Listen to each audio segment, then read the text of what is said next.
கர்த்தரின் மேய்ப்பராக இருக்கிறார். நான் தாட்சி அடைய மாட்டேன். புருஷன் போனதுனால என் வாழ்க்கை அப்படியே அவ்வளோதான், பாதாளமாயிடுச்சு, நரகமாயிடுச்சு, இந்த உலகம் சொல்கிற இந்த காரியம். ஆனால் புருஷன் போனாலும் என் ஆண்டரை நான் விட மாட்டேன். என் புருஷன் போயிடுவார், என் அப்பா போயிடுவாங்க, என் அம்மா போயிடுவாங்க, என் மாமியார் போயிடுவாங்க, என் மாமனார் போயிட்டார். ஏற்கனவே யார் போனாலும் கர்த்தரை விட்டு போக மாட்டான். அவரை பிடிச்சிக்கிறேன்னு சொல்லி பிடிச்சதுனால பார்த்தாரு, நீ அப்படி இருக்கக்கூடாதும்மா, உனக்கு நான் ஒரு வாழ்க்கை தரேன். அப்பாவை விட, அம்மாவை விட, மாமனாரை விட, மாமியாரை விட, அண்ணனை விட, தம்பியை விட, உன் அக்காவை விட எல்லாரும் ஒதுக்கி விட்டு ஏசு எனக்கு போதும், ஆண்டு போதும், நீ என் பின்னாடி வந்தல்ல, உன்னை நான் அப்படி தனிமையாகவே பார்க்க எனக்கு விருப்பம் இல்லை.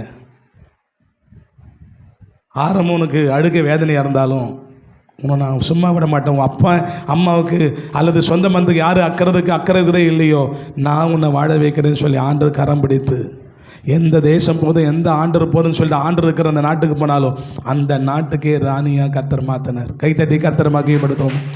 ஆண்டர் நம்பி நீங்கள் நானும் வரும்போது துன்பத்தில், இழப்புகளில், பாடுகளில், பலவீனத்தில், வியாதியில், கஷ்டத்தில் கடந்துள்ள இப்படிப்பட்ட துன்பமான வாழ்க்கையில் ஆண்டவரையே நம்ம பின்பற்றும் போது அதுக்கப்புறம் பாருங்கள், துன்பத்துக்கு பிறகு, இந்த இழப்புக்கு பிறகு, இந்த பாடுகளுக்கு பிறகு ஆண்டவர் கொடுக்குற ஒரு வாழ்க்கை, உயர்ந்த வாழ்க்கை அந்த கிராமத்தில். அல்லேலூயா. நம்ம சந்ததியில் நம்ம தனிமரமாக நிற்கிறத அவர் பார்க்க மாட்டார். ஒருவேளை தனிமரமாக இருந்தாலும் உங்கள் துணையாக கர்த்தர் இருந்து உங்கள் வாழ்க்கையை அழகூட்டி மெருகூட்டி உங்களை வாழ வச்சு அழகு பார்ப்பார்.